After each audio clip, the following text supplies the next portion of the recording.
వల్లిని నా తండ్రి వ్యవసాయకుడు. నాలో ఫలింపుని ప్రతి తీగను ఆయన తీసి పారవేయను.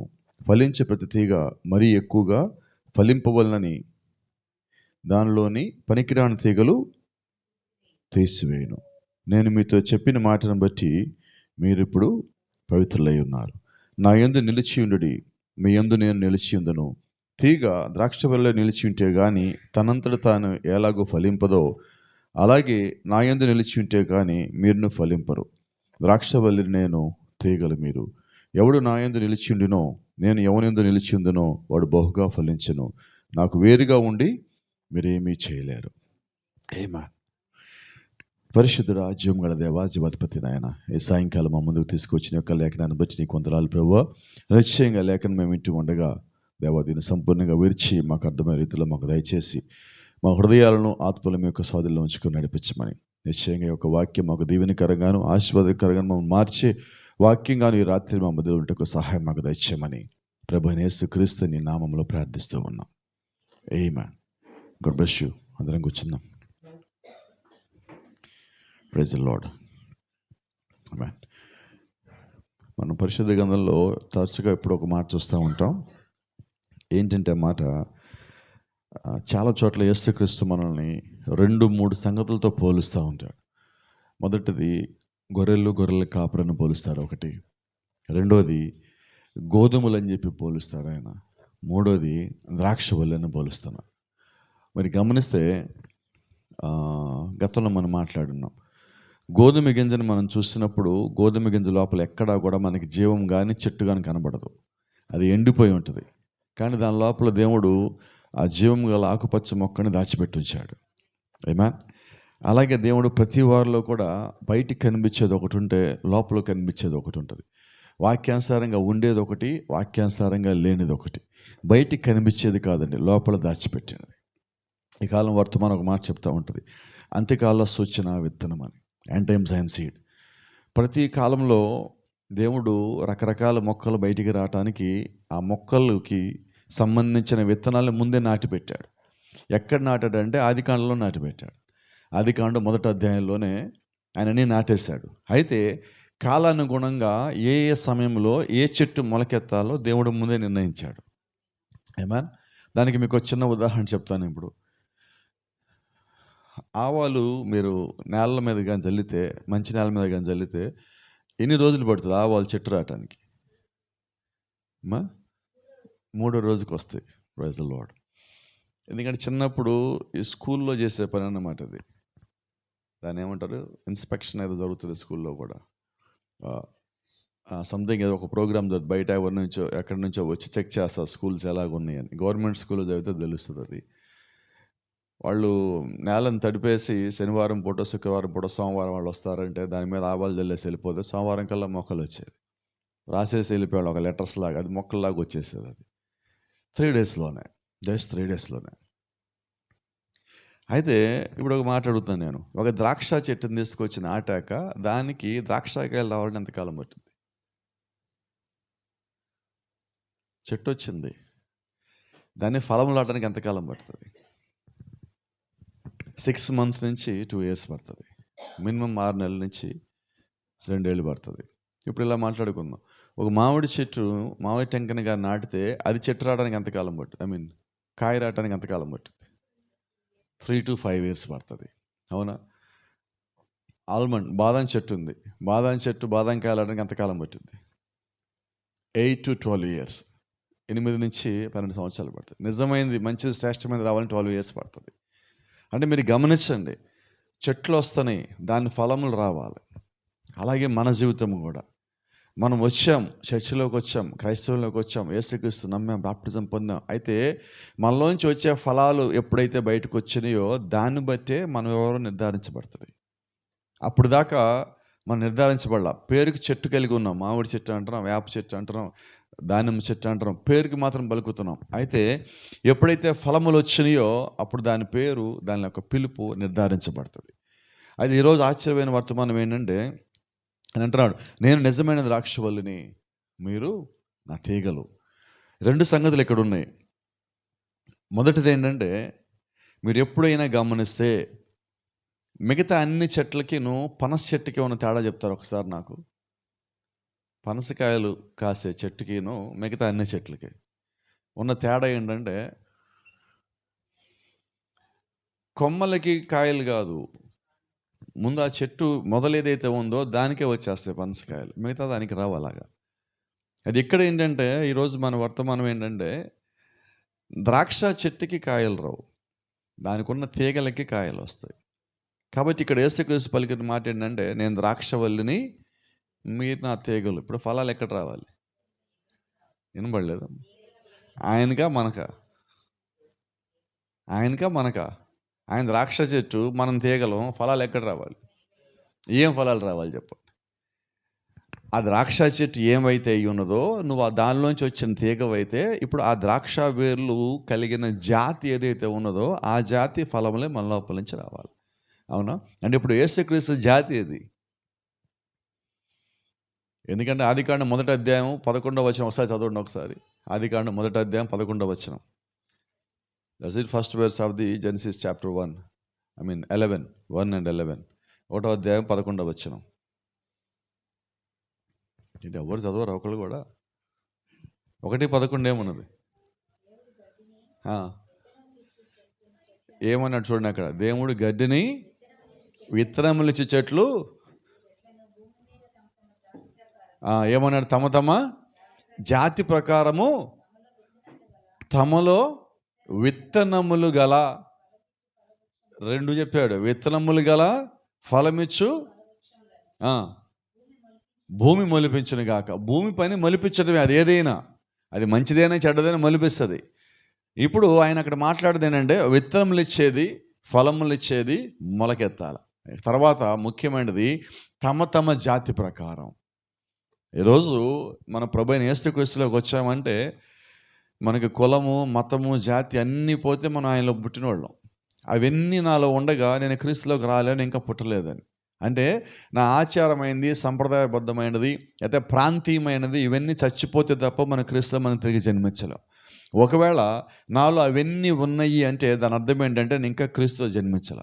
సంఘంలో ఉండొచ్చు, బైబిల్ పట్టుకోవచ్చు, ప్రార్థన చేయొచ్చు, పాటలు పాడవచ్చు, అన్నీ చేయొచ్చు. అయితే ఇంకా బోధించడం కూడా బోధించవచ్చు. ఇన్ని చేసినప్పటికీ కూడా దేవుని యొక్క గుణలక్ష్యం మన లోపల లేదు. ఎందుకంటే బైబిల్ అంటుంది, యేసు ప్రభు అందరికీ దేవుడు. ఆయన ఏదో ఒక్క జాతి దేవుడు కాదు, ఆయన అందరికీ దేవుడై ఉన్నాడు. పాత నిబంధనలు ఆయన వచ్చినప్పుడు ఆయన కేవలం యూదుల దేవుడు, లేదంటే 12 గోత్రాలకి దేవుడు. ఇప్పుడు ఆయన 12 గోత్రాలకు దేవుడు కాదండి, ప్రపంచంలో అందరికీ దేవుడై ఉన్నాడు. బైబిల్ అంటుంది, యేసుక్రీస్తు తన వద్దకు పిలిచిన వారందరికీ పరిశుద్ధాత్మను వరం ఇచ్చాడు. దూరస్తులు కాదు, దగ్గర వాళ్ళు కాదు, ఎవరైతే ఆయన అంగీకరించారు అందరికీ. అంటే ఇప్పుడు దేవుడు అందరి దేవుడై ఉన్నాడు. అదే నిజమైతే క్రీస్తుని కానీ మనం ఈ రాత్రి కలిగి ఉంటే, యేసుక్రీస్తులో ఉన్న ఫలములే మన లోపల రావాలి కదా.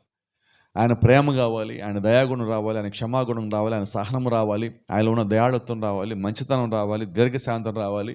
ఇవన్నీ ఆయనలో ఉన్న ఆత్మఫలములు. క్రీస్తు అనే చెట్టులో ఆయనలో ఉన్న ఫలములు 9 రకాలైతే, మరి ఆ 9 ఫలములు మన జీవితాల్లో కూడా రావాలి కదా. ఇప్పుడు అలా రాకుండా నాలో క్రీస్తు ఉన్నాడని చెప్పొచ్చా మనం? ఇలా మాట్లాడుకుందాం. పోనీ లేకపోతే నేను ఒక 30 ఏళ్ళ నుంచి చర్చికి వెళ్తానండి, ఇది ఎలాగున్నది? నేను వెళ్తానని చెప్పుకుంటే బాగుంది ఇంత సంవత్సరాల నుంచి, లేకపోతే నా లోపల క్రీస్తు ఫలములు చూపిస్తే బాగుంటుంది. క్రీస్తు ఫలములు చూపించినప్పుడు నువ్వు ఎంతకాలం చర్చికి వెళ్ళి అడగాల్సిన పని లేదు. నిన్ను చూసినోడు చెప్తారు నీ లోపల యేసుక్రీస్తు ఉన్నాడు. నువ్వు వచ్చిపోతే దేవుడు వచ్చిపోయినట్టుగా ఉన్నది. నువ్వు వచ్చిపోతే మా ఇంట్లో నెమ్మది వచ్చింది, సమాధానం వచ్చింది. మనతో మాట్లాడినప్పుడు ఎదుటోళ్ళు దీవించబడాలి, మనతో మాట్లాడినప్పుడు ఎదుటోళ్ళు ఆశీర్వదించబడాలి. ఎప్పుడు మనం అలాగుంటామంటే క్రీస్తుని మనము సంపూర్ణంగా కలిగి ఉన్నప్పుడు. ఆమేన్. క్రీస్తుని కలిగి ఉండటం అంటే చూడండి, బాప్టిజం పొందటం అంటారు కొద్దిమంది. వాస్తవంగా వర్తమానం ప్రకారంగా ఒక మాట చెప్తాను, నువ్వు బాప్టిజం పొందటం కాదు. బాప్టిజం పొందటం అంటే క్రీస్తుని ధరించుకొనటమై ఉన్నది. Amen. Wearing Jesus Christ is nothing but the baptize in the water. నీటిలోకి వెళ్ళి నువ్వు బాప్టిజం పొందొచ్చావంటే అర్థం ఏంటంటే క్రీస్తుని ధరించుకోవటం అని. Let me give an example what was happen in the upper room. మేడగదిలో ఏం జరిగింది ఒకసారి మీకు జ్ఞాపకం చేయనియండి. వాళ్ళు మేడగదిలో 10 రోజులు కనిపెట్టి 120 మంది కిందకి దిగి వచ్చిన తర్వాత ఇప్పుడు వాళ్ళు ఏం కలిగి ఉన్నారు? పరిశుద్ధాత్మను ధరించుకున్నారు వాళ్ళు. ఇప్పుడు వాళ్ళు కాదు, they are under the influence of the Holy Spirit. It's not them but the spirit is working in them. ఇప్పుడు వాళ్ళు కాదు పని చేస్తుంది, వారిలో ఉన్న పరిశుద్ధాత్ముడు పని చేస్తున్నాడు. So now they have the fruits of the Holy Spirit in them. ఇప్పుడు వారు ఏం కలిగి ఉన్నారంటే పరిశుద్ధాత్మక ఫలములు వాళ్ళు కలిగి ఉన్నారు. ఎప్పుడైతే నువ్వు పరిశుద్ధాత్మను కలిగి ఉన్నావో, let me give an first example. The first fruit of the Holy Spirit, పరిశుద్ధాత్మ యొక్క మొట్టమొదటి ఫలం ఏంటో తెలుసా? నువ్వు భయపడవు. The very first thing is when you receive the Holy Spirit, then you won't fear for anything, because when there is a faith, then you can't see the fear. ఎక్కడైతే విశ్వాసం ఉన్నదో అక్కడ భయం అనేది ఉండదు. మనం పరిశుద్ధాత్మను కలిగి ఉన్నామంటే వచ్చే మొట్టమొదటి ఫలం ఏంటంటే నువ్వు భయపడవు. ఎందుకు? పరిశుద్ధాత్మ కలిగిన వ్యక్తి చేసే పని ఏంటో తెలుసా? మొట్టమొదటిగా they will put lord first. వాళ్ళు ఏం చేస్తారండి? ప్రభువును ముందు ఉంచుకొని వాళ్ళ తర్వాత వెళ్తారు. అదే కదా దావీదు అంటాడు, నేను నా ముందు ఎల్లప్పుడూ ప్రభువును ఉంచుకొని ఉన్నాను. ఎందుకు భయపట్టలేదు దావీదు? గొల్యాతు వచ్చాడు, భయపట్టలే. ఫిలిష్తీయులు వచ్చాడు, భయపట్టలేదు. అమాలేకీయులు వచ్చాడు, భయపట్టలేదు. ఎవరు వచ్చినా కానీ ఎందుకు దావీదు భయపట్టలేదంటే కారణము దావీదు వాళ్ళని చూడలేదండి, దావీదు ముందున్న దేవుణ్ణి చూస్తున్నాడు. కారణం ఏంటంటే ఈ put the lord before him. దేవుణ్ణి ఆయన ముందు పెట్టుకుని ఉన్నాడు. ఈరోజు మనము కూడా భయపడకుండా ఉండాలంటే చేయాల్సిన పని ఏంటండి? కొంచెం గట్టిగా చెప్పండి. దేవుణ్ణి ముందు పెట్టుకోవటం. ఇప్పుడు మన ఆత్మ యొక్క ఫలం కలిగి ఉంటే మనం ఏం కలిగి ఉంటాము? మొట్టమొదటి ఫలం ఏముందంటే ధైర్యం అనే ఫలం మొట్టమొదటి కలిగి ఉన్నాం మనం. ఇప్పుడు ధైర్యం ఉన్న చోట భయం ఉంటుందా? ఒకే మాట చెప్తా, నువ్వు క్రీస్తులో ఉంటే నేను ఈ పని చేయగలనా లేదా అని సందేహపడవు. రెండోది ఏంటండి? ఆత్మ యొక్క ఫలము. క్రీస్తుని కలిగి ఉన్నాడు అనుమానపడ్డు. దేని మీద అనుమానపడ్డు? నీకు ఒకటే నమ్మకం, I can do all things in the name of lord Jesus. I can't do anything by my self, but I can do in his name. నేను నా అంతటికి ఏమీ చేయలేను. ఇందా మనం మాట్లాడుతున్నాం ఇక్కడ, యేసుక్రీస్తు కూడా నేను ద్రాక్షవల్లిని, మీరు తీగలు, నాలో లేకుండా మీరేమీ చేయలేరు, నాలో ఉంటే మీరు ఫలిస్తారు. దాని అర్థం ఏంటి? మనం సొంతగా ఆయనలోంచి బయటకు వచ్చి ఏమీ చేయలేము, ఆయనలో ఉండి అన్నీ చేయగలం. ఈరోజు దేవుడు మన నుంచి ఆశిస్తున్నది ఏంటంటే be in the word, be in the spirit, then you can do all the things. నువ్వు వాక్యంలోను ఆత్మలోను ఉండగా నువ్వు అన్ని కార్యములు చేయగలవు. ఎందుకు మనకి ఇక్కడ భయం వచ్చింది? ఒక వ్యక్తి అంటే భయం, ఒక సంస్థ అంటే భయం, ఒక పని అంటే భయం, చీకటి అంటే భయం, ఒత్తిడి అంటే భయం. ఎందుకు నిన్ను భయాలంటే వీటన్నిటికన్నా ముందు నువ్వు పరిశుద్ధాత్మను కలిగి లేదు. నువ్వు మొట్టమొదటిగా భయపడాలంటే ఇవన్నిటిని బట్టి కాదు, ముందు ఆత్మ లేదని భయపడు. నువ్వు వాక్యంలో పరిపూర్ణంగా నాటపడలేదని భయపడు. నువ్వు పరిపూర్ణంగా వాక్యాలు నాటపడ్డాక నీకు సరిపడమంత నీరందుతున్నప్పుడు నీలోంచి ఆత్మఫలములు రావాల్సి ఉన్నాయి. We should be planted in the proper land. నువ్వు సరైన స్థలంలో నాటబడి ఉండాలి. ఏది సరైన స్థలం అంటే వాక్యము, దేవుని యొక్క వాక్యము, యేసుక్రీస్తు అనే వాక్యము, సత్యం అనే వాక్యము, జీవం అనే వాక్యము. నువ్వు ఎప్పుడైతే దానిలో నాటబడ్డావో ఇప్పుడు నీలోకి వచ్చే శక్తి, నీలోకి వచ్చే బలము ఎక్కడి నుంచి అంటే నీ వేరులోంచి ఆ బలం వస్తున్నది. ఇప్పుడు చూడండి, చెట్టు పైన ఎక్కడో ఫలాలు ఉంటాయి, ఆ ఫలాలకి నీరు అందదు. ఆ ఫలం కిందకి దిగొచ్చి నేలలోకి వెళ్ళి నీటిని తీసుకొని మళ్ళీ అక్కడికి వెళ్ళి తయారవ్వదు. ఎలా తయారవుతున్నది? బై ద రూట్స్, దాని యొక్క వేర్ల వల్ల. ఇప్పుడు దాని వేర్లు ఎక్కడ ఉన్నాయి? భూమి లోపల నీటిని పట్టుకుంటాయి ఈ వేర్లు. వేర్లు చేసే ఒక్క పని ఏంటో తెలుసా? The only duty of the roots, కేవలం ఒకే ఒక్క పని ఆ రూట్లు, ఆ వేర్లు చేసేది నీటిని తీసుకోవాలి. ఎంత తీసుకోవాలంటే అది ఎక్కువ తీసుకోదు, తక్కువ తీసుకోదు, దాని సరౌండింగ్స్లో ఉండే మొత్తం తీసుకుంటుంది. ఇంకో మీకు రహస్యం చెప్పాలి. ఇప్పుడు చెట్టు పైన ఎంత ఉన్నదో కింద వేర్లు అంత ఉంటాయి. ఇంకా కొన్ని చెట్లు చూస్తే పైన దానికన్నా కిందకి దిగిన వేర్లే ఎక్కువ లోతుంటాయి. కారణం ఏంటంటే ఇక్కడ నీరు దొరకదు దానికి. కొద్ది చెట్టు పెరిగిన తర్వాత అక్కడ ఉన్న నీరు మొత్తం తీసేసుకున్నాక ఇక్కడ నీరు ఉండదు, డ్రై అయిపోతుంది. కానీ ఈ చెట్టు వేర్లు ఏం చేస్తాయంటే నిదానంగా పెరుగుతుంటాయి. చూడండి, చెట్టు కదలలేదు, వేర్లు మాత్రం పైకి కనబడకుండా ఆ నీరు ఎక్కడైతే ఉందో ఆ ప్రాంతాలకు అది స్ప్రెడ్ అవుతూ ఉన్నది. ఇక్కడ చెట్టుకి ఏం కావాలంటే అది వేరు బతకడానికి చేస్తుంది, చెట్టు ఫలం ఇవ్వడానికి చేస్తుంది ఆ పని. ఇప్పుడు ఆ చెట్టు క్రీస్తు అయితే, వేరు క్రీస్తు అయితే, ఆ నీరు వాక్యం అయితే, పైన ఫలము ఆ తీగ నువ్వై ఉన్నావు, ఆ తీగ నువ్వు నేనై ఉన్నావు. ఇప్పుడు ఆ తీగలోంచి ఫలము రావాలంటే ఏ ఫలము? దాని జాతి ఫలము రావాలి. అది ఏదైతే నాటబడిందో, దేవుడు ఏదైతే ఆశించి దాన్ని నాటాడో ఆ ఒక్క ఫలము రావాలి. కాబట్టి ఇప్పుడు దేవుడు ఏం చేశారంటే, నీకు కావాల్సినంత, నువ్వు జీవించడానికి కావాల్సినంత, నువ్వు ఫలించడానికి కావాల్సినంత నీటిని ఆయన నీకు సరఫరా చేస్తున్నాడు. But let me tell, you can't see the water. A fruit cannot see the water that the root is receiving. ఇక్కడ వింతైన విషయం, ఆశ్చర్యకరమైన దేవుడు చేసిన కార్యాలు. ఆ చెట్టుకు వచ్చే ఆ ఫలము వేరు తీసుకొని నీటిని ఎప్పుడు చూడలేదు. కానీ మీరు గమనించండి, ఇప్పుడు ద్రాక్షాలు తీసుకున్నాం, ద్రాక్షాన్ని పిండితే ఏం రావాలి లోపల నుంచి? వాటరే. ఎక్కడి నుంచి వచ్చింది? ఫలంలోంచి వచ్చిందంటే వాస్తవంగా కాదు. తీగల నుంచి వచ్చింది అది కూడా కాదు. చెట్ల నుంచి వచ్చింది అది కూడా కాదు. మరి ఎక్కడి నుంచి వచ్చిందంటే కింద ఆ వేర్లు తీసుకున్న ఆ నీటినే ఆ ఫలంలోంచి బయటకు వచ్చింది. మరి అదే నిజమైతే ఈరోజు మనం తీగలమైతే మన నుంచి వచ్చే ఫలాలు ఏమై ఉండాలంటే వేర్లకు సంబంధించిన ఫలాలు రావాలి. అడగచ్చు అప్పుడు ఒక చిన్న ప్రశ్న, వస్తున్నాయా? వస్తున్నాయా? ఓ చిన్న మాట చూద్దాం. ఎందుకొరకు క్రీస్తు మనల్ని విమోచించను? ఎప్పుడైనా యేసుక్రీస్తు మనల్ని ఎందుకు విమోచించాడు అని ఎప్పుడైనా ఆలోచించారా? The purpose of redemption. విమోచించడానికి ఒక ఉద్దేశం ఏంటి? ఒకవేళ యేసుక్రీస్తు ఎలాగ ఉండేది, ఇంత గొప్ప శక్తులను వీరికి ఇవ్వవలసిన అవసరం లేదు, ఈ మానవుడిని ఒక దేవుని కుమారుగా చేయవలసిన అవసరం ఏమీ లేదు, ఆ విధంగా చేయవలసిన అవసరం లేదు, దానిని అతడు కేవలం విశ్వసించినట్లుగా చేసి మరియు అతని పేరును పరలోక పక్క జీవగ్రంథము చుట్టలు రాసేస్తే సరిపోద్ది కదా అని దేవుడు అనుకుంటే అలాగుంది. కేవలం పేరు రాసి సరిపోద్ది అనుకున్నాడు దేవుడు? గొర్రెపిల్ల జీవగ్రంథం ఉన్నది, దానిలోకి పేరు రాసేసి ఇంక అయిపోయింది, రాసేస్తాను కాబట్టి వీళ్ళు ఎలాగోలాగా పైకి వచ్చేస్తారులే అని దేవుడు అనుకోలే. ఆయన ఏమనుకున్నాడంటే, చూడండి, మనము పరిశుద్ధాత్మక శక్తి ద్వారా దేవుని యొక్క క్రియలను చేయుటకే ఆయన మనకు ఈ విమోచన ఆశీర్వాదం అనుగ్రహించను. Blessings of the redemption. విమోచన ఆశీర్వాదం దేవుడు మనకి ఎందుకు ఇచ్చారంటే, ఆయన చేయాల్సిన క్రియలు మనం చేయాలని దేవుడు మనకి ఇచ్చాడు. ఏమా విమోచన ఉద్దేశం ఏంటంటే దేవుని క్రియలు మనలో కనబడాలి. అవునా? రైట్. ఇప్పుడు మాట్లాడుకుందాం మనం. ఇప్పుడు మనము నిజంగా అదే ద్రాక్షవల్లి, యేసుక్రీస్తు అనే ద్రాక్షవల్లిలో కానీ కొమ్మలు కానీ మనమైతే ఆ ఫలములు మన లోపల రావాలి కదా. ఎందుకు రావాలి? దేవుని యొక్క పరిచర్య ఉద్దేశం ఏంటి? విమోచన ఉద్దేశం ఏంటంటే నా జీవితంలో లేకపోతే మన జీవితంలో ఆయన క్రియలు రావాలి. ఆ క్రియల్ని ఇప్పుడు మనం ఫలములు అంటున్నాం. ఆ క్రియలే ఫలములు.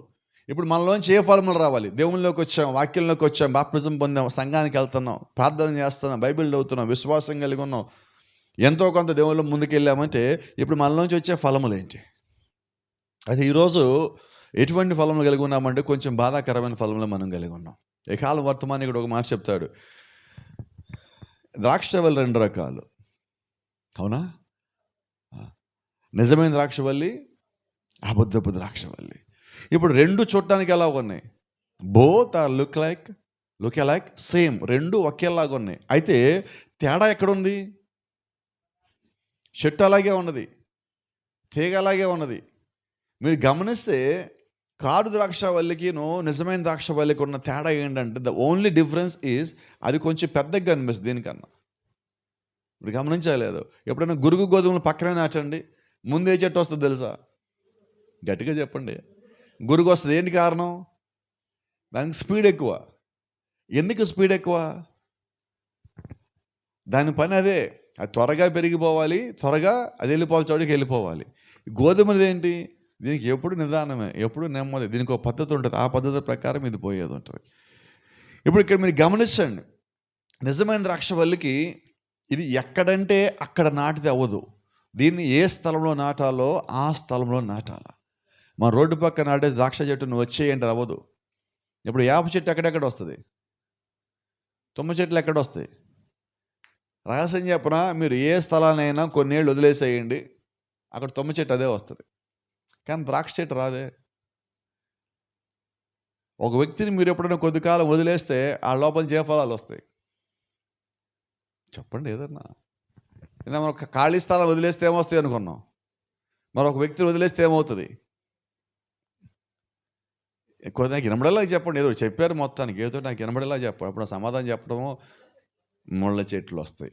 అంటే కొద్ది కాలం ఒక వ్యక్తిని మనము వదిలేసామంటే అర్థం ఏంటి? ఇప్పుడు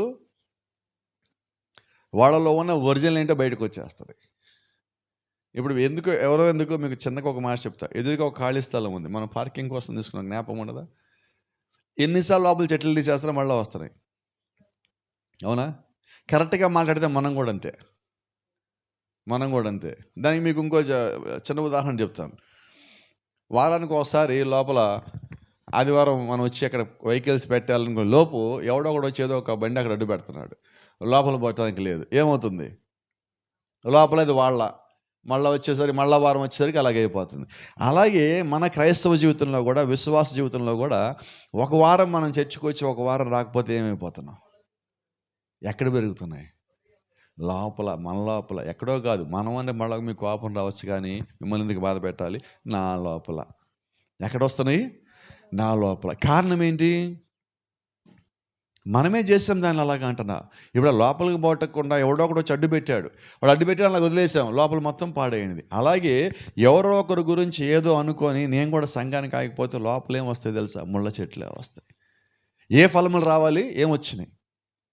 మనము క్రీస్తుకు ప్రతిష్ఠించబడిన వాళ్ళము, వాక్యములు ప్రతిష్ఠించబడిన వాళ్ళము. ప్రభువైన యేసుక్రీస్తు ప్రభు తండ్రి, నేను నా కొరకు ప్రార్థించట్లా, వీరు వాక్యములో ప్రతిష్ఠించబడుటకు నేను వారి నిమిత్తం ప్రార్థిస్తున్నాను అంటున్నా. దేని నిమిత్తం దేవుడు ఎప్పుడు ప్రార్థించాడంటే, మనము వాక్యంలో స్థిరపరచబడి నిమిత్తం. ఎందుకు వాక్యంలో స్థిరపరచబడాలంటే, దేవుళ్ళలోంచి వచ్చిన ఫలములే మనలోంచి కూడా రావాలి, వేరేదేది రావద్దు. క్రీస్తులో మన అడుగులు ముందుకేస్తున్నప్పుడు, వాక్యంలోని విశ్వాసంలో అడుగులు మనం ముందుకేస్తున్నప్పుడు, దేవుని యొక్క రాజ్యానికి వెళ్ళాలనుకునే వాడికి మిగతా లక్ష్యాలు గురులు ఉండవు. వాడి ఉద్దేశం ఎప్పుడు ఎక్కడ ఉంటుందంటే, పరలోక రాజ్యం వెళ్ళే దాని మీద ఉంటుంది. మీకు దానికి చిన్న ఉదాహరణ చెప్తాను. అపోస్తలుని పౌలుని చిన్నప్పుడు పెంచినప్పుడు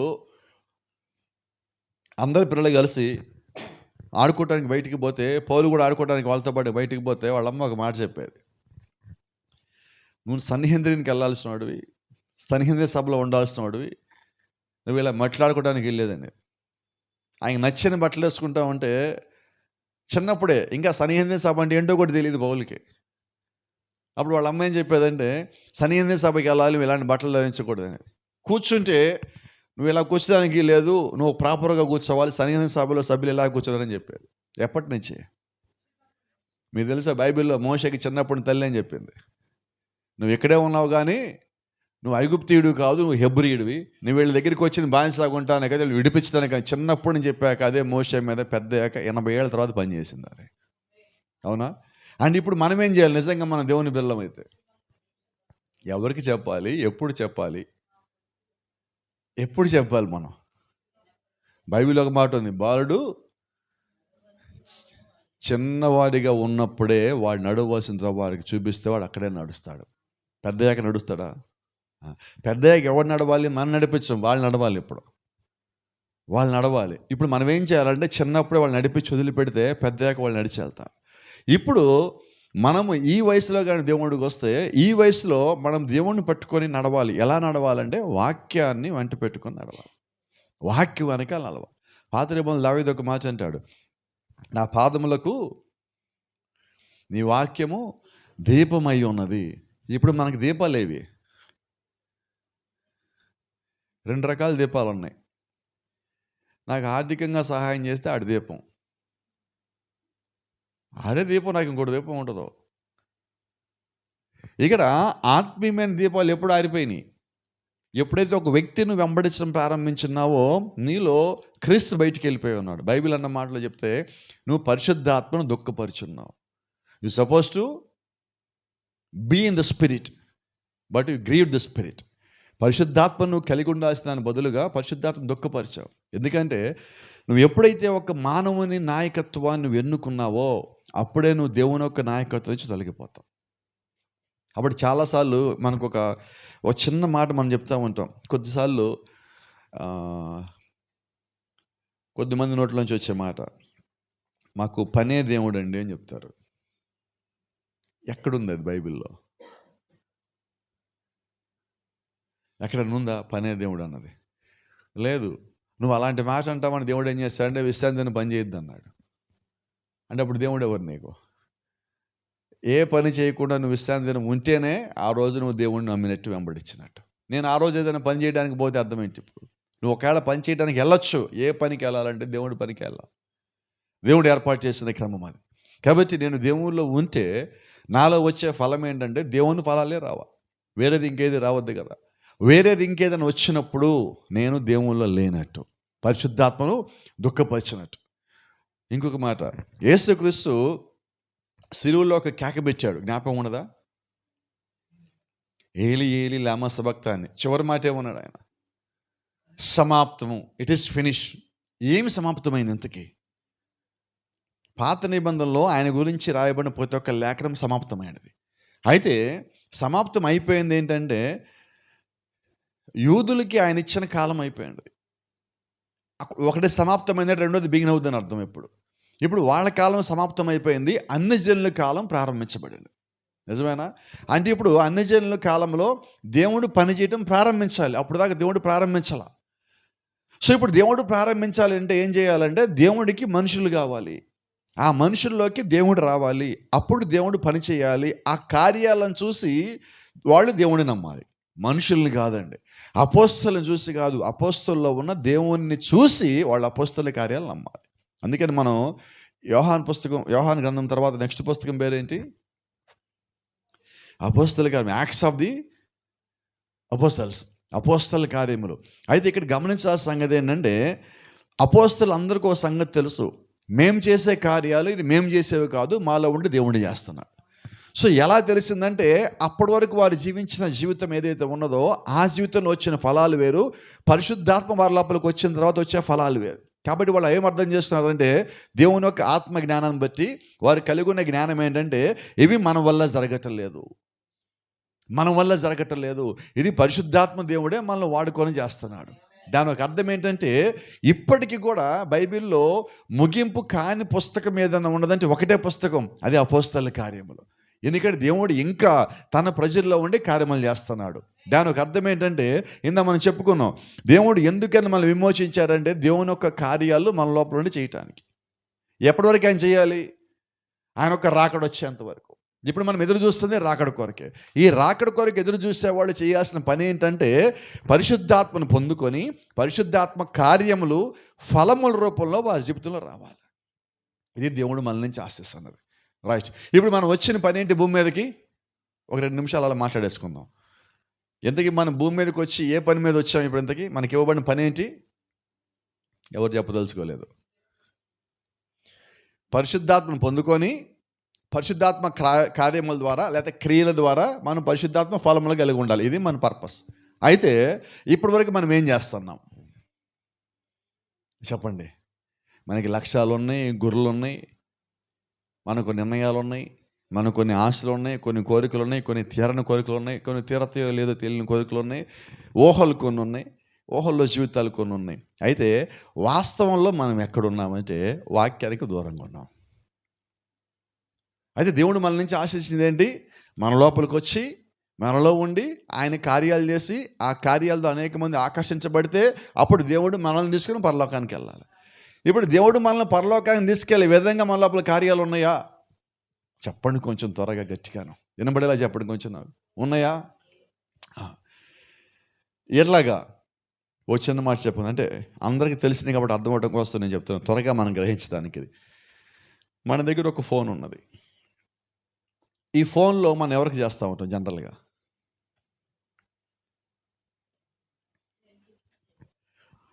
పరిశుద్ధాత్మ పొందుకున్న వ్యక్తికి ఎన్నిసార్లు మనం ఫోన్ చేస్తుంటాం? మీరు గమనించండి, మన దగ్గర ఉన్న ఫోన్ లిస్టులో అసలు పరిశుద్ధాత్మ పొందుకున్న వ్యక్తి ఫోన్ నెంబరే ఉండదు. ఎవరు? దాని కూడా నీకు మాట చెప్తా. నీ మైండ్ ఏ సమయానికి ఎలాగుంటుందో దాన్ని బట్టి ఆ మొబైల్ ఫోన్లో ఆ వ్యక్తి నెంబర్ను వాడతాం. So that was the problem. దీనికి ఒక మంచి గొప్ప సేవకుడు, దేవుని చేత పిలువబడిన సేవకుడు చెప్పిన మాట మీకు జ్ఞాపకం చేస్తా. నీ గురించి నువ్వేం చెప్పొద్దు, నీ స్నేహితుడు ఎవడో చెప్పు, నువ్వు ఎలాంటి వాడివో చెప్తానన్నాడు. ఏంటి ఆయనకి అంత ధైర్యం? నేను ఎలాంటి వాడిని ఎన్నుకుంటాను తెలుసా? చెప్పండి. నా మైండ్కి తగ్గోడు నేను ఎందుకుంటా. అందుకని గతంలో ఒక సామెత ఉండేది, పెళ్లి దగ్గరికి వచ్చేటప్పుడు ఒక సామెత చెప్పాడు, గుర్తుందా? గంతకు తగ్గ. ఏంటి అర్థం ఏంటి చెప్పండి? గంత ఏంటి, బొంత ఏంటి? ఎట్టంటోడు అట్టంటోడు ఎన్నుకుంటాడని. ఇంకో సామెత ఉండేది, దొందు దొంది అనేవాడు. ఇదేం చెప్పండి? ఏమ్మా మీ ఊళ్ళో అంటారా? అంటే అర్థం ఏం చెప్పండి? ఇద్దరే. అది సంగతి. అక్కడ ఎలక్ట్రిసిటీ, ఇడమ కెపాసిటీ. ఇద్దరు ఎవరు ఇప్పుడు వీళ్ళు? దొంది అంటాం మనం. ఇక్కడ కారణం ఏంటంటే వాళ్ళిద్దరి గురించి మీకు తెలుసు. అక్కడ మేము బేపనోళ్ళు ఉన్నప్పుడు అక్కడ ఒక సామెత ఉండేది, సన్నాసి రాసుకుంటే బూడిద రాలేదని. ఏంటది అక్కడ? అక్కడ అది. ఇక్కడికి వచ్చేసరికి ఇది. ఇక్కడ దాని అర్థం ఏంటి? కోపపడమాక. ఎందుకు ఈ మాట చెప్తున్నానంటే, మనం ఎవరిని ఎంచుకుంటున్నాం? ఎంపిక నీదే, నిర్ణయం నీదే. నువ్వు చేసిన ఎంపిక మీదే నీ నిర్ణయం ఆధారపడి నీ నిర్ణయం మీదే నీ ఎంపిక ఉంటుంది. నీ నిర్ణయం ఎంపికని బట్టే ఫలం వస్తుంది. అంతేనా?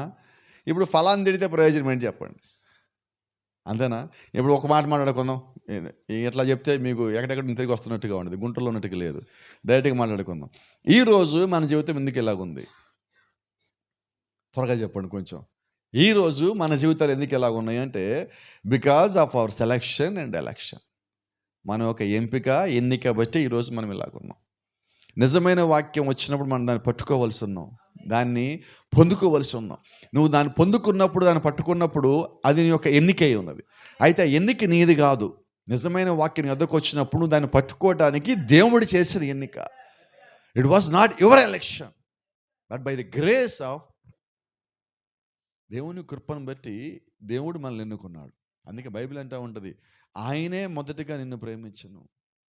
మనం ఆయన ఇంకా ప్రేమించలేదు. మనం ప్రేమిస్తే, ఒక మాట చెప్తాను, మనము ఈ భూమి మీద చెడిపోయిన వాళ్ళని మనం ప్రేమించడానికి ఇష్టపడతాం, కానీ ఒక్కసారి దేవుణ్ణి ప్రేమిస్తే, చెప్పండి, నిజంగా మన జీవితంలో నువ్వు దేవుణ్ణిగా నిజంగా ప్రేమిస్తే, ఎవడు విడిచిపెట్టిపోయినా, ఒక మాట అన్నాడు, నీ తల్లి విడిచినా, నీ తండ్రి విడిచినా నేను విడవను, ఎడబాయను అన్నాడు. అయితే మన ఆశలు ఎక్కడుంటాయి చెప్దాం? ఇంకా మనిషి మీదే ఉంటాయి. ఎందుకంటే మనం మనిషిని దాటి చూడటల్లా. యూనోవా? కారణం ఏంటో తెలుసా? మన కళ్ళు ఏవైతే ఉన్నాయో, ఈ కళ్ళు దేవుని యొక్క రాజ్యాన్ని ఇంకా చూడటల్లా. ఎప్పుడు నువ్వు చూస్తావంటే, బైబిల్ అంటుంది, ఒక వ్యక్తి తిరిగి జన్మించినప్పుడు, when he was born again, then you are able to see the kingdom of God. దేవుని యొక్క రాజ్యం చూడాలంటే నువ్వు తిరిగి జన్మించాలన్నాడు. ప్రవేశించాలంటే తిరిగి జన్మించాలన్నాడు. నువ్వు భూమి మీదే ఉండగా నీలోంచి దేవుని యొక్క ఫలములు వచ్చినప్పుడు, పరిశుద్ధాత్మ యొక్క ఫలములు వచ్చినప్పుడు, ఆయన యొక్క కార్యములు జరుగుతూ ఉన్నప్పుడు, నీవు దేవుణ్ణి పొందుకున్నాక లోకంలో నువ్వు ఇంకా ఏదన్నా చూడగలవా? Can you see anything other than the God and his word? దేవుని యొక్క వాక్యము, దేవుడికి ఇంకేదైనా చూడగలవా మనం? రైట్. ఇప్పుడు మనం ఇంకేదన్నా చూస్తున్నామంటే దేవుణ్ణి చూడగలవా? ఒక మానవుని శరీరం దగ్గర మనం ఆగిపోయామంటే నువ్వు ఆత్మను చూడలేకపోతున్నావు. ఆత్మను చూసావా, నువ్వు శరీరాన్ని ఎప్పుడు దాటున్నావు. ఈరోజు మనం ఎక్కడున్నామంటే కంటికి కనిపించే సంగతులు ఆగిపోయి ఉన్నావు. ఇవి దేవుని ఫలములు కానే కాదు, దేవుని యొక్క ఉద్దేశాలు కానే కాదు. ఎందుకంటే దేవుని యొక్క ఉద్దేశం ఏంటి? దేవుడు మోషేకు మాట చెప్పాడు, మోషే, నువ్వు ఐగుప్తు నుంచి కనానికి వెళ్ళేంత వరకు ఆగద్దు, ముందుకు సాగిపో అన్నాడు. ఇప్పుడు మోషే ఏం చేశాడు? ఎర్ర సముద్రం రాగానే, ఎందుకని అంటారు? ఎర్ర సముద్రం ఎదురుగు కళ్ళు కనిపించింది. అయితే దేవుడు యొక్క మాట నీ లోపల ఉన్నప్పుడు నీకు సముద్రం కనబడదు, కనాని కనిపించాల. ఈరోజు మనకు కూడా నీ ముందు ఒక సమస్య వచ్చినప్పుడు నువ్వు ఆ సమస్య దగ్గర ఆగిపోయావంటే ఇంకా నువ్వు దేవుడు యొక్క ఆత్మను పొందుకోలేదని. ఎందుకంటే సమస్యలు నిన్ను ఆపలేవు, సిద్ధాంతాలు నిన్ను ఆపలేవు, బోధలు నిన్ను ఆపలేవు, ఈ భూమి మీద ఏది నిన్ను ఆపలేదు. ఎందుకంటే లోకంలో ఉన్నవాడి కన్నా, ఎవరిలో ఉన్నవాడండి? ఎవరున్నారు? నీలో ఎవరైతే ఉన్నారు అని నువ్వు అంటున్నావో వాళ్ళ ఫలంలో నీలో ఉంటేనే ఆయన ఉన్నట్టు. మన ఉద్దేశం ఏంటంటే, ఈరోజు దేవుడు విమోచించాడు, విమోచించి ఆయన వెళ్ళిపోలా, విమోచించి మనకి ఇంకా చాలా ఏర్పాట్లు చేసి వెళ్ళాడండి. ఎందుకు ఇన్ని ఏర్పాట్లు చేశారంటే, ఆయన మన లోపలికి రావాలని, ఆయన క్రియలు మనలో జరగాలని, మన లోపల ఆయన యొక్క ఫలములు రావాలని. ఈరోజు మనం సంఘానికి వస్తున్నాం, గతంలో మనం మాట్లాడుకున్నాం, చర్చికి వస్తున్నాం వెళ్ళిపోతున్నాం అంటే ఉద్దేశం ఏంటో తెలుసా? 3 గదులు ఉన్న పాత నిబంధన గుడారంలో బయట గదికి వచ్చి వెళ్ళిపోతున్నాం, ఆవరణంకి వచ్చి వెళ్ళిపోతున్నాం. ఆవరణంకి వచ్చి వెళ్ళిపోయేది ఎవరో తెలుసా? కేవలం పాపి ఒక్కడే. చర్చికి వచ్చి వెళ్ళిపోయేది ఎవరు ఇప్పుడు? తీసుకోవటంలా. రెండోది చూడండి, అతి పరిశుద్ధమైన స్థలంలో దేవుడు ఉన్నాడు. పరిశుద్ధమైన స్థలంలో పనిచేసేవారు యాజకులు ఉన్నారు. పాపాన్ని పోగొట్టేది అక్కడ. దీని యొక్క ప్రాయశ్చితం జరిగేది లోపల. అయితే బయటకు వచ్చిన ఆవరణలోకి వచ్చిన విశ్వాసి ఇక్కడ దాకా వచ్చి ఇటు నుంచి వెళ్ళిపోతున్నాడు. ఈరోజు మన పని కూడా ఎలాగ ఉన్నది? చర్చికి వచ్చామా, వెళ్ళిపోయామా, వచ్చామా, వెళ్ళిపోయామా. ఎక్కడికి వచ్చాం మనం? ఆవరణము, outer court. What was the outer court? Sinner will be there in the outer court. పాపి మాత్రమే ఉండేది ఆ బయట ఉన్న ఆవరణము. ఈరోజు మనం ఆవరణముకి వచ్చి వెళ్ళటల్లా, ఆవరణము లోపలికి దాన్ని దాటి రావలసి ఉన్నాం. ఎక్కడికి? పాపాన్ని తీసేసుకునే చోటు, వాక్యాన్ని పొందుకునే చోటు, మన పాపాలు కడగబడే చోటు, మన కొరకు ప్రాయశ్చిత్తం ఏదైతే రక్తం కాచబడుతుందో ఆ రక్తం మన మీద చల్లబడాలి. ఆ చల్లబడిన తర్వాతే అప్పుడు ఆ పాపం మన నుంచి బయటికి పోతుంది. ఇంకా ఆ గొర్రెపిల్ల యొక్క రక్తం మన మీద ప్రోక్షించబడిన తర్వాత ఆ తర్వాత లోపలికి పోవాలి అది. ఇప్పుడు మనం ఆవరణ నుంచి వెళ్ళిపోవడం కాదండి, పరిశుద్ధ స్థలంలోకి ఇక్కడి నుంచి ఇంకా మాట్లాడితే పాపానికి దేవుడికి మధ్యలో ఉన్న తెర దాటి మనం ఆయన దగ్గర లోపల పోవాల్సి ఉన్నాం. అప్పుడు ఆయన దగ్గరికి వెళ్తే అక్కడ ఫలాలు వస్తాయి. దానికి ఒక చిన్నది మీకు చెప్తా. ఒకరోజు లోపలికి ఒక ఆయన వెళ్ళాడు. భయపడితే వెళ్ళాడు. లోపల ఏముందో తెలియదు, కంగారుగా ఉంటుంది, బయట ఏది వినబడదు. ఒక్కసారి ఆ తెర లోపలికి అడుగుపెట్టిన తర్వాత బయట నీకు ఇంకేమీ తెలియదు. అటువంటి స్థితి లోపల ఆహారం లోపలికి వెళ్ళి ఒకరోజు భయంతో తను చెప్పిన పని మొత్తం చేసేసి భయంతో బయటకు వచ్చేసాడు. వచ్చేసిన తర్వాత ఆహారానికి ఆ సంగతి గుర్తొచ్చింది. చేతి కర్ర మర్చిపోయి వచ్చాడు. ఏం కర్ర అది? దేవుడు ఎన్నుకునేటప్పుడు చేసిన కర్ర అది, బాదాం కర్ర. ఇది లోపల అక్కడ ఉండిపోయింది. ఈయనకి భయం, మళ్ళా వెళ్ళటానికి ఉందా? ఇప్పుడు ఎప్పుడు వెళ్ళాలి? మళ్ళా సంవత్సరానికి వెళ్ళాలి. వీళ్ళు మళ్ళా సంవత్సరానికి వెళ్ళేటప్పటికి లోపలగా ఆ కర్ర ఎలాగ ఉంది? ఎండిపోయి పాడైపోయి దానిలో జీవమండలి లేకుండా అన్నేళ్ళు ఆహారం దగ్గర ఉన్న ఆ కర్ర లోపల పెట్టి వచ్చేసరికి లోపల మళ్ళీ ఫలములు వచ్చింది. ఏ ఫలాలు వచ్చింది? బైబిల్ చెబుతుంది బాదాం కాయలు, బాదాం పువ్వులు వచ్చింది. దాని లోపల ఏముంది అదే వచ్చింది. ఇప్పుడు మరి మనము దేవుడు యొక్క సన్నిధిలో ఉంటే మనలో ఏం రావాలి? దేవుడి ఫలాలు రావు. మన లోపల ఏమున్నాయి అవి వస్తాయి. అదే సంగతి. ఇప్పుడు నేలలో నాటాం, ఏం నాటాం అదే వస్తుంది. నేల తప్ప ఇప్పుడు తప్పెవరిది? విత్తనంది. ఇప్పుడు మనం ఏం పెట్టుకొని మన హృదయంలో చేర్చుకొస్తున్నాం? ఏం పెట్టుకొని హృదయంలో నువ్వు ప్రార్థిస్తున్నావు? ఏం పెట్టుకొని నువ్వు దేవుని దగ్గరికి వస్తున్నావు? వాటిని బట్టి ఆ ఫలములు నువ్వు పొందుకుంటావు. ఈరోజు మనం దేవుని యొక్క సన్నిధికి వచ్చామా వెళ్ళామా కాదండి. నువ్వు వచ్చి వెళ్ళావంటే నిశ్చయంగా దేవుళ్ళలోని ఫలములను పొందుకోవాల్సి ఉన్నావు. ఆయన అంటున్నాడు, నేను నిజమైన ద్రాక్షవల్లిని, నేను నిజమైన ద్రాక్ష, ఐఎమ్ ద ట్రూ వైన్. ఇప్పుడు ఆయనే మరి నిజమైన ద్రాక్షవల్లి అయితే మరి మనమేమై ఉన్నాం? ఆ నిజమైన ద్రాక్షవల్లి యొక్క తీగలై ఉన్నాం. నిజమైన ద్రాక్షవల్లి యొక్క తీగ ఉద్దేశం ఏంటంటే, చెట్టు తీగలు కలిగి ఉన్న ఉద్దేశం ఏంటంటే తీగలు ఫలములు తేవాలని. ఇప్పుడు దేవుడు కుమారులు కలిగి ఉన్న ఉద్దేశము, కుమార్తెలు కలిగిన ఉద్దేశం ఏంటంటే వాళ్ళు ఫలములు తేవాలి. ఏ ఫలములు? చెట్టు వేరు యొక్క ఫలములు, అంటే పరిశుద్ధాత్మ యొక్క ఫలములు. దాని యొక్క ప్రారంభంలో ఏ ఫలములు కలిగి ఉన్నదో ఇప్పుడు క్రైస్తవులుగా మనం ఉన్నాం. ఇప్పుడు మనం కూడా అదే ఫలములు తేవాలి. చెట్టు చిటారు కొమ్మ మీద దాని ఫలములు వచ్చినా కూడా భూమి దగ్గర వేరు లోపల ఏముందో ఆ జాతి ప్రకారం పైన రావాలి. ఇప్పుడు మన సంఘకాలాల్లో చివరి సంఘకాలంలో ఉన్నాం. ఎఫెసు, స్పుర్ణ, పెర్గమం, తుయితరే, సార్దిస్, ఫిలదెల్ఫియా. ఇప్పుడు లౌదీసియాలో ఉన్నాం. ఈ లౌదీకియాలు అంటే చిట్ట చివరి సంఘకాలం, అంటే ఒక రకంగా మాట్లాడితే చిటారు కొమ్మలో మనం ఉన్నాం. ఈ చిటారు కొమ్మలో ఉన్న సంఘము కూడా ఎఫెసు సంఘకాలంలో ఏ ఫలాలు వచ్చినా ఏ రావాలి. ఎఫెసు సంఘకాలం అంటే అపోస్తలు జీవించిన కాలం, అపోస్తలకు దేవుడు దిగి వచ్చిన కాలం. మేడగదిలో ఎప్పుడైతే వారు పరిశుద్ధాత్మను పొందుకున్నారో అక్కడ మొట్టమొదటి సంఘకాలం ప్రారంభించబడింది. మొట్టమొదటి సంఘకాలము పరిశుద్ధాత్మ అభిషేకం చేత, నింపుదల చేత, దేవుని యొక్క క్రియలు ఫలములుగా ఆ 120 మందిలో కిందకి దిగి వచ్చి ప్రారంభించబడ్డాయి. మరి ఇప్పుడు ఈ కాలం యొక్క ముగింపు అంటున్నాం, కాలం యొక్క అంతం మనం అంటున్నాం, దేవుని యొక్క రాకడికి దగ్గర పడ్డాం అంటున్నాం. ఈ చిటారు కొమ్మ యొక్క జీవితంలో మనం గడుపుతున్నాం. ఇప్పుడు మన దగ్గర ఏ ఫలములు రావాలి? అయ్యే రావాలి కదా. అదే ద్రాక్షవల్లి కొమ్మలమైతే అదే ఫలములు రావాలి కదా. ఇప్పుడు ఇలాగ అనుకుందాం, కొద్దిసేపు చిటారు కొమ్మనున్న ఆకు అనుకుంటుంది, నన్ను వేరు చుట్టలేదు కదా. నిన్ను వేరు చుట్టలేదా? అసలు నీకు బలం ఎక్కడ? వేరులో నుంచే. నీ బలం ఏంటో నీకు తెలిస్తే అది ఎక్కడి నుంచి వచ్చి నీకు తెలుస్తుంది. ఈరోజు మనము క్రీస్తుని చూడలేకపోవడానికి కారణం ఏంటంటే మన క్రియలతో, మన కార్యకలాపాలతో, మన ప్రోగ్రాములతో మనం బిజీ అయిపోయి ఏం చేసామంటే దేవుడిని పక్కకి జరిపేశాం. అది నేను అప్పుడప్పుడు చూస్తామంట,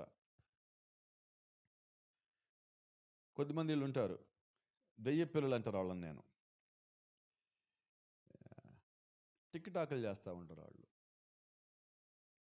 వాళ్ళు చేసేటప్పుడు వెనకాల ఎక్కడన్నా క్యాలెండర్లోనో యేసుక్రీస్తు బొమ్మ ఏదైనా కనిపించింది అనుకో, వాళ్ళు దాని ముందు చేయరండి, పక్కకి వెళ్ళిపోయి ఇంకో చోట చేస్తారు. ఇప్పుడు ఏం చేసినట్టు ఇంతకీ? ఎందుకు చేయలేదు? వెనకాల యేసుక్రీస్తు బొమ్మ ఉంటే అది సంగతి. ఎంత భయం ఉంది వీళ్ళకి? అక్కడ నుంచి పక్కకు వచ్చి మళ్ళీ అదే పని చేసి ఎంత భయం ఉంది. ఇప్పుడు నిజంగా భయం ఉంది వాళ్ళకి? లేదు. భయం ఉంటే ఏం చేస్తారు? గతంలో మనం చెప్తా ఉంటాం, గోడ మీద బల్లికి భయం ఉంటుంది. ఎంత ఉంటుంది? మీరు చిటికేస్తే అంటే కాసేపు అట్లా ఆగుతుంది అంతే, మళ్ళీ అక్కడికి వస్తుంది. మీరు చూడండి, ఒక బల్లిని ఎక్కడి నుంచి ఎట్టిపోండి, మళ్ళీ మీరు అడ్డలు ఇట్టరండి, మళ్ళీ అక్కడే ఉంటుంది వచ్చి. ఇప్పుడు మనం కూడా ఎలాగున్నాం? కొద్దిసేపే, ఆ కాసేపే, ఆ తర్వాత మళ్ళా అదే పాత జీవితం, అదే చెడిపోయిన జీవితం, అదే ఘోరమైన ఆలోచనలు, ఘోరమైన పనులు. అంటే నేను ఏమన్నానంటే, మనం వచ్చిపోవటం కాదు, వచ్చి దేవుణ్ణి తీసుకుని పోవాలి, వచ్చి మారి వెళ్ళాలి, వచ్చి ఆత్మను పొందుకోవాలి.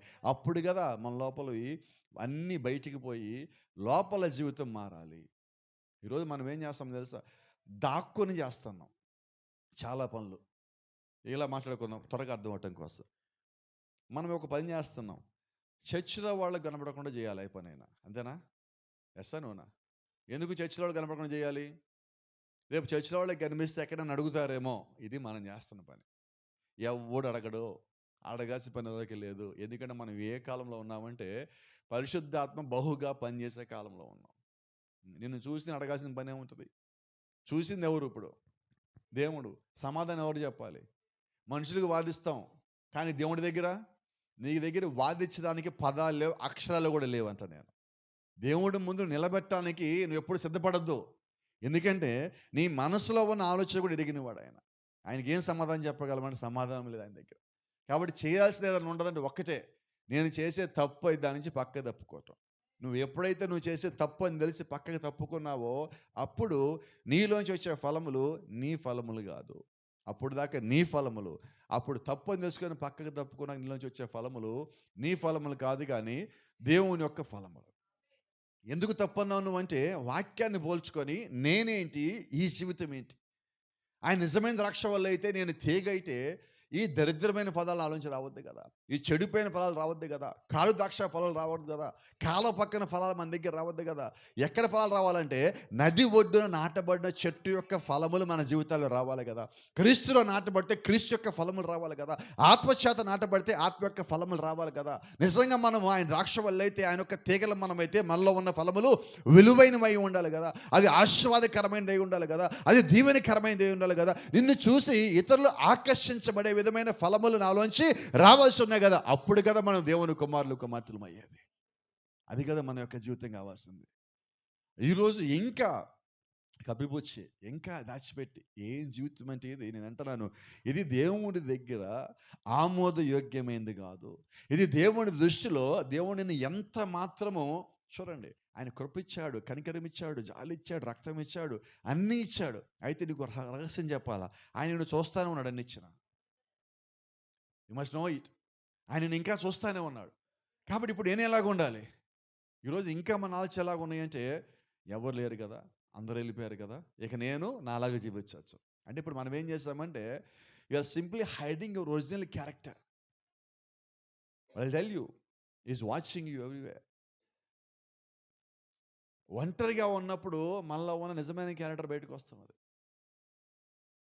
అయితే నేను చెప్తున్నాను, నువ్వు ఒంటరిగా ఉన్నప్పుడు దేవుడు నిన్ను చూస్తానే ఉన్నాడు. అందరిలో ఉన్నప్పుడు చూస్తున్నాడు, ఒంటరిగా ఉన్నప్పుడు చూస్తున్నాడు. అంటే నా అసలైన స్వరూపం బయటకు వచ్చినప్పుడు, అసలైన ఆలోచన బయటకు వచ్చినప్పుడు, అప్పుడు కూడా దేవుడు నన్ను చూస్తానే ఉన్నాడు. ఇప్పుడు చెప్పండి, నేను ఎక్కడ దాచిపెట్టాను ఇంకా? నేను తరచుగా చెప్తా ఉంటాను, నిజమైన క్రైస్తవుడికి, నిజమైన ద్రాక్షవల్లి ఉంటే నీకు ఒక సంగతి చెప్తున్నా, తీగ లోపల ఏముందో చెట్టుకు తెలుసా తెలీదా? మనం తీగలమైతే ఆయన చెట్టు అయితే, మన లోపల ఏముందో ఆయన తెలుసా తెలీదా? మరి తెలిస్తే ఇప్పుడు మనం ఎలాగున్నాం? నా అంతా నేనేమి చేయొద్దు, ఆయన ఏ ఫలంలో ఇచ్చాడో అవి తీసుకుందామంటే ఇప్పుడు నా జీవితం మేలుకరంగా ఉంటుంది. ఇది మనం చేయాల్సింది. అయితే మనం ఏం చేస్తామంటే, ఎంపికలు మనవి, ఎన్నికలు మనవి. అయితే నువ్వు ఎక్కడ నాటబడ్డావో దాన్ని బట్టే ఎన్నికలు, ఎంపికలు జరుగుతాయి. నువ్వు క్రీస్తులో నాటబడ్డావా, నీ ఫలములు క్రీస్తులోంచి రావాలి. దేవుళ్ళు నాటబడ్డావా, నీ ఫలములు అక్కడి నుంచి రావాలి. నువ్వు వాక్యం నాటబడ్డావా, నువ్వు అక్కడి నుంచి రావాలి. నువ్వు మంచి నేలలో ఉన్నావు. ఆ మంచి నేల పేరు ప్రభు అయిన యేసుక్రీస్తు. ఆ మంచి నేల పేరు పరిశుద్ధాత్మ. ఆ మంచి నేల పేరు జీవం గల దేవుని యొక్క వాక్యమై ఉన్నది. నువ్వు దాని లోపల నాటినప్పుడు నీ లోపల చెడిపోయిన ఫలములు ఎలాగొస్తాయి? మనం ఏ విత్తనమో ఆ ఫలములే రావాలి. నేల మంచిదే. ఇప్పుడు విత్తనం సంగతి చెప్పుకుందాం. ద్రాక్ష కరెక్టే. ఆయన ద్రాక్ష చెట్టు అన్న మనం తీగలమంటున్నాం. ఎప్పుడు ఆయనలో ఉన్న ఫలములు మనలో వస్తే అప్పుడు మనం ఆయన తీగలం. ఇప్పుడు ఆయనలో ఉన్న ఫలములు రాకుండా పొలం అదే.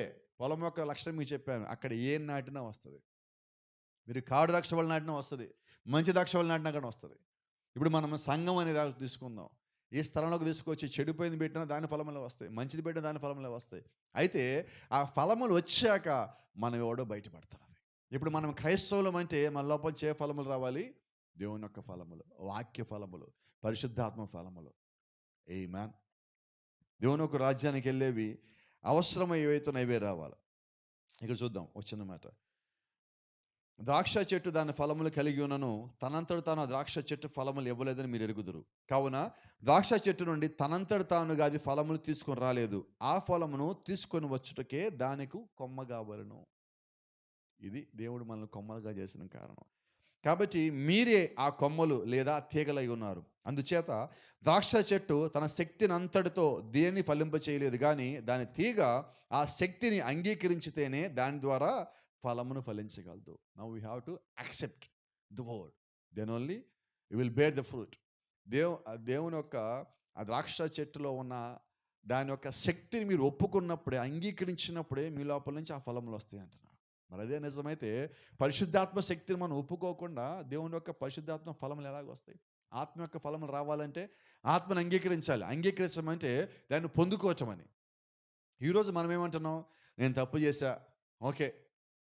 ఇక్కడ ఎలా ఉన్నదంటే నేను తప్పు చేశా అన్న దాని దగ్గర అది మనం బయటికి ఎలాగ అంటున్నామంటే కన్ఫెషన్ అంటున్నాం. ఒప్పుదల అంటాం. నేనంటే ఒప్పుదల అంటల్లా. ఒప్పుదల అంటే ఏంటో తెలుసా? తప్పు చేసిన వ్యక్తి నీ దగ్గరికి వచ్చి నేను తప్పు చేశానని చెప్పేటప్పుడే ఆ వ్యక్తి నిజంగా పశ్చాత్తాపడ్డాడో లేదో నీకు తెలుస్తుంది. దీనికి చిన్నదే చెప్తాను. మన ఇళ్లలో చాలాసార్లు గొడవలు అవుతూ ఉంటాయి. పిల్లలు ఉన్నప్పుడు, ఇద్దరు ముగ్గురు పిల్లలు ఉన్నప్పుడు ఇళ్ళలో గొడవలు అవుతుంటాయి. కొంచెం పెరిగి కొంచెం పెద్ద గొడవలు అవుతుంటాయి. ఈ గొడవలు అయినప్పుడు ఏమంటామంటే ఒకళ్ళు తప్పు ఉన్నది, ఇంకోళ్ళు కరెక్టే ఉన్నారు. ఇప్పుడు పెద్దోళ్ళు ఏం చేస్తారంటే తప్పు చేస్తారని బలవంతంగా ఒప్పిస్తారు. ఒప్పించి లాస్ట్కి చెప్పే మాట ఏంటి? వాళ్ళకెళ్ళి సారీ చెప్పండి. ఇప్పుడు మనం ఎలా చెప్తాం సారీ? ఇప్పుడు దాంట్లో సారీ ఉందా? సారీ ఉంది. కానీ దాని లోపల ఒప్పుదల లేదు. ఇంకోటి చెప్పనా? సారీలో సారీ ఉంది, మారు మనసు లేదు. ఇప్పుడు దేవుడి దగ్గరికి వచ్చి కూడా మనం ఏమన్నాం తెలుసా? అలాగే చెప్తున్నాం సారీ. ప్రభా సారీ ప్రభా, పొరపాటు చేశాను, ఇంకోసారి చేయను. అయితే దేవుడికి తెలుసు నువ్వు చెప్పిన సారీలో మారు మనసు లేదని, ఒప్పుదల లేదని. ఇప్పుడు ఆ సారీ అంగీకరించబడిందా? అంగీకరించబడలా. ఆ సారీని దేవుడు ఒప్పుకున్నాడా? ఒప్పుకోలా. ఇప్పుడు దేవుడు ఒప్పుకోలేదు కాబట్టి నువ్వు కూడా దేవుణ్ణి అంగీకరించినట్టు. దేవుడు యొక్క పరిశుద్ధాత్మ అంగీకరించడం అంటే అర్థం ఏంటంటే ఆయన వాక్యాన్ని తగినట్టుగా నేను జీవించడం. నేను జీవించకుండా ఆయన ముందు నుంచి ఎంతసేపు ఏం చేయను. ఇంకో మాట చెప్తా మీకు చిన్న ఉదాహరణ. కొన్నిసార్లు ఇళ్లల్లో పిల్లలు తల్లినో తండ్రిని ఇది అడుగుతారు. వాళ్ళు నేను ఇవ్వను అన్నారు. వీళ్ళు ఏం చేస్తారు? ఇప్పుడు ఫస్ట్ పని ఒకటి ఉంటుంది, తింటం మానేస్తారు.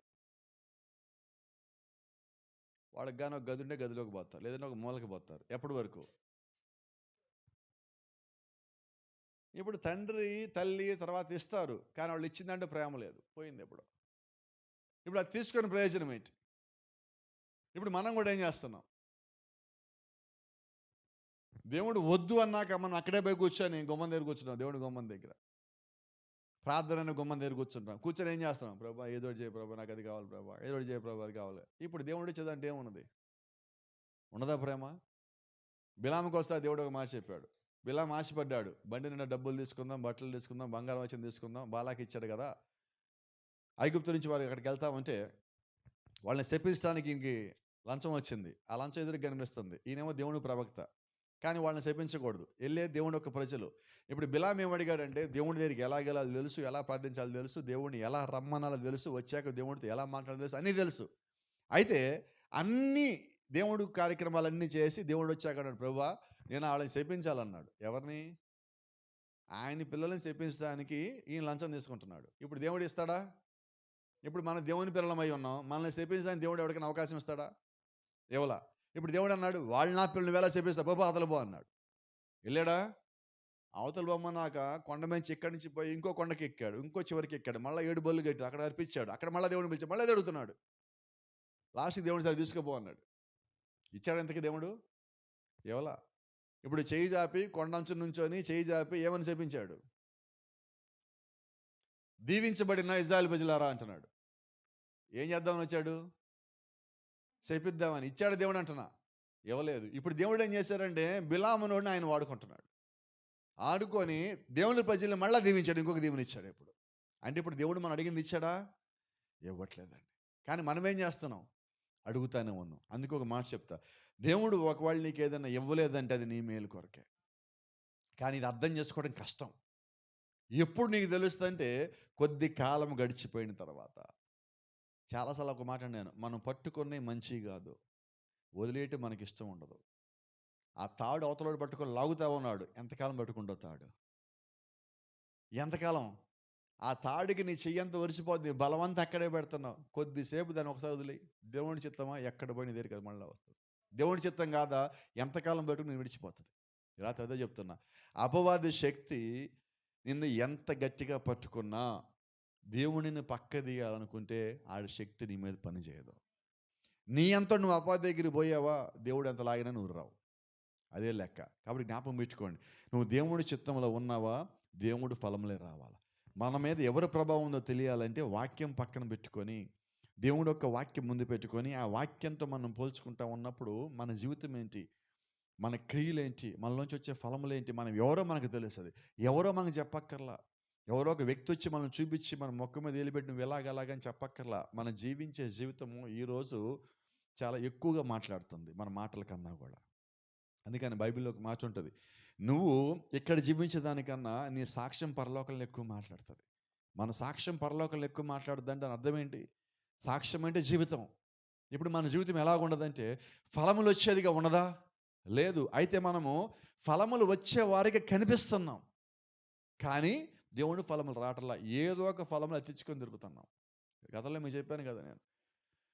ఓ యాప చెట్టు మామిడికాయలు తగిలించుకుంటే దాన్ని ఏం చెట్టు అంటారు? వినపడు. పిచ్చి యాప అంటారు. మామూలు యాప అంటారు. ఇప్పుడు కాకి నెమల్లా కనిపించాలనుకుని ఏం చేసింది? అడవిలోకి పోయి నెమలికలను ఎత్తుక్కొని తెచ్చుకొని అన్ని మొత్తం తగిలించుకొని నేనేమంటుంది? ఇప్పుడు నెమలి కదా పిచ్చి కాకి కూడా కదా దాని ఇప్పుడు. ఇప్పుడు మన సంగతి ఏంటి? చెప్పండి ఇప్పుడు. పరిశుద్ధాత్మక ఫలములు రావట్లా మన దగ్గరికి. అయితే మనం ఏం చేస్తాం? తగిలించుకుంటున్నాం. కాబట్టి మనల్ని ఏమనాలి ఇప్పుడు? అది మన సంగతి. అంటే నీ ఒరిజినాలిటీ కూడా పోయింది ఇప్పుడు. నువ్వు కాకివి కాదు, నెమలివి కాదు. నువ్వు యాప చెట్టు కాదు, మామిడి చెట్టు కాదు. అంటే నువ్వు ఏ చెట్టు అంటే సంకరం అయ్యాం మనం ఇప్పుడు కరెక్ట్గా మాట్లాడితే. అంతే కదా? హైబ్రిడ్ అంటే ఏంటి అర్థము? సంకరమే. ఇప్పుడు సంకర జాతి మామిడికాయలు ఎవడు కొండు. అందుకని ఏమంటాం దాని పేరు? హైబ్రిడ్ అంటాం. కొత్తగా ఉంది కదా కొనేస్తాం మనం. అంతే కదా? ఇప్పుడు ఏంటి ఫలాలు మనకు వచ్చినాయి? ఇవే. అయితే మనం ఈ ఫలాలు రావాల్సి రావడం కాదు. మన దగ్గర ఏ ఫలాలు రావాలి? వాక్యాన్ని పొందుకొని, ఆత్మను పొందుకొని, ఆత్మ యొక్క ఫలాలు రావాలి. కాబట్టి ఒక్కసారి మన ఫలములేంటి, మన ఆలోచన చెక్ చేసుకుంటే మనం ఎవడో తెలిసిపోతుంది. పైకి వెళ్తామా, కిందకి వెళ్తామో తెలిసిపోతుంది. ఆయన రాకడికి రెడీ అయ్యామో లేదో కూడా తెలిసిపోతుంది. God bless you. దేవుడు మిమ్మల్ని దీవించును గాక. షలోమ్.